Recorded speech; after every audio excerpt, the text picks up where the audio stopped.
అరుణ్ తన చేతిని చూసుకోగానే గోరింటాకు చేతికి పండదు. కానీ రోజా పెట్టిన గోరింటాకు మాత్రం ఎంతో అందంగా పండటంతో వెంటనే ఒక్కసారిగా షాక్ అయిపోతాడు. చాలా కంగారు పడిపోతూ ఉంటాడు. ఇప్పుడు నేను ఏం చెప్పాలి? దీక్ష నా చేతులను చూస్తుంది. అమ్మ నా చేతులను చూస్తుంది. ఇది ఎవరు పెట్టారంటే నేనేమని చెప్పాలి అని చాలా కంగారు పడిపోతూ ఉంటారు. ఇక అందరూ కూడా చెయ్యి కడుక్కొని వచ్చి ఒకరికొకరు చూసుకుంటూ ఉంటారు. కానీ అరుణ్ మాత్రం రాకుండా అక్కడే ఆగిపోతాడు. అమ్మ దీక్ష నీ చేయి చూపించు అనే విధంగా తన తల్లి దీక్ష చేయిని చూడగానే వావ్ ఎంతో అందంగా పండింది, అంటే బంగారం లాంటి మొగుడు నీకు రాబోతున్నాడు కదనే అనే విధంగా అంటూ ఉంటే దీక్ష సిగ్గుపడిపోతూ ఉంటుంది. అవును బావేంటి ఇంకా రాలేదు, బావా బావా అనే విధంగా అంటూ గట్టిగా పిలుస్తూ ఉంటుంది. ఇక అరుణ్ మాత్రం చాలా కంగారు పడిపోతూ ఉంటాడు. ఇక ఏం చేసేది లేక వెంటనే నడుచుకుంటూ వస్తూ ఉంటాడు. ఏంటి బావా అక్కడే ఆగిపోయావు, చూపించు బావా నీ చేతికి పండిన గోరింటాకును చూపించు, ఎప్పుడెప్పుడు చూడాలా అని ఉంది బావా చూపించు అనే విధంగా అంటూ ఉంటే ఇక వెంటనే చేతులను చూపించకుండా అడ్డుగా పెట్టుకుంటాడు.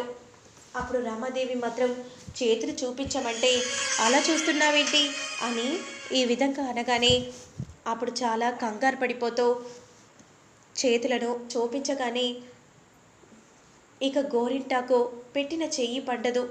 కానీ రోజా పెట్టిన కోన్ మాత్రం స్పష్టంగా కనిపించడంతో రామాదేవి ఒక్కసారిగా షాక్ అయిపోతుంది.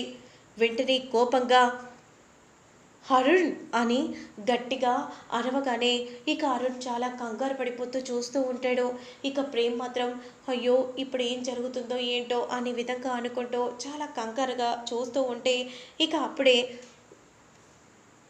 ఒక చేతికి గోరింటాకు పండలేదు, ఇంకో చేతికి ఆ రోజా పువ్వు మాత్రం పండింది.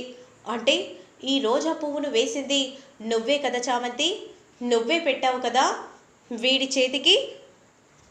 అది కాదమ్మగారు నేను చెప్పేది వినండి. ఏంటే ఏది కాదు, రోజాని మర్చిపోయేలా నేను చేస్తే నువ్వేమో ఆ రోజాని మళ్ళీ గుర్తు చేసేలా చేస్తావా? అసలు నేనంటే ఏమనుకుంటున్నావే? అది కాదమ్మా నేను చెప్పేది వినమ్మా.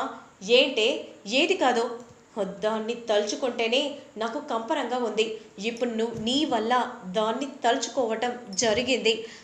అసలు నిన్ను ఇలా కాదే, ఇంకెప్పుడు కూడా ఇలాంటివి మళ్ళీ మళ్ళీ రిపీట్ అవ్వకుండా ఉండాలంటే నీకు తగిన శిక్షే వెయ్యాలి అని ఈ విధంగా అంటూ వెంటనే అలా చేయిని పట్టుకొని తీసుకెళ్తూ ఉంటే అప్పుడు హర్ష వెంటనే రమ వదిలేసేయి.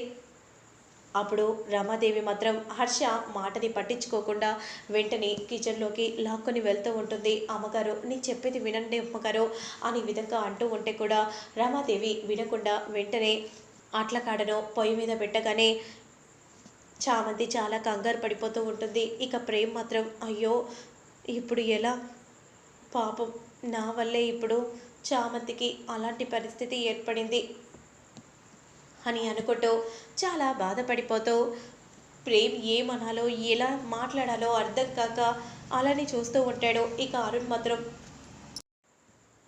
నా వల్ల నా వల్ల చామంతి బాధపడుతుంది అనే విధంగా మనసులో అనుకుంటూ చాలా బాధగా దీనంగా చూస్తూ ఉంటే ఇక అప్పుడే వెంటనే చామంతి చేయిని పట్టుకొని ఇక అట్ల కాడ పెనాన్ని చేతికి పెట్టగానే అమ్మా అని గట్టిగా చామంతి అరుస్తుంది. ఇక అందరూ షాకింగ్గా చూస్తూ ఉంటే రామాదేవి నవ్వుతూ చామంతిని చూస్తూ ఉంటుంది. ఇంకెప్పుడైనా వాడి చేతికి రోజా పువ్వు కానీ రోజాని గుర్తించే ఏ వస్తువైనా ఏదైనా ఎవరికైనా సరే ఇదే జరుగుతుంది, ఇదే గతి, అర్థమవుతుంది కదా అని విధంగా అంటూ అక్కడి నుండి వెళ్ళిపోగానే ఇక కుప్పకూలి చామంతి చేతిని చూసుకుంటూ ఏడుస్తూ ఉంటుంది.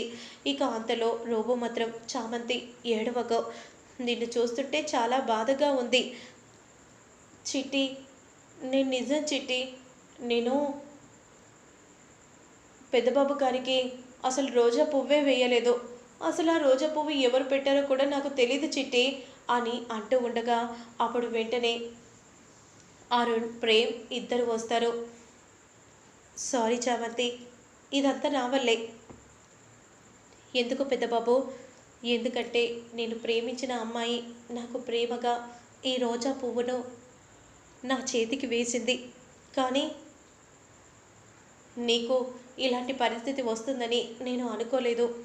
నన్ను క్షమించు చామంతి. అయ్యో పెద్దబాబు గారు, పర్లేదులేండి అని అంటూ అక్కడి నుండి వెళ్ళిపోతూ ఉంటుంది. అప్పుడు వెంటనే ప్రేమ్ మాత్రం ఫస్ట్ ఎయిడ్ తీసుకుని వచ్చి ఇక వెంటనే చేతిని పట్టుకొని వెన్న రాస్తూ ఉంటాడు.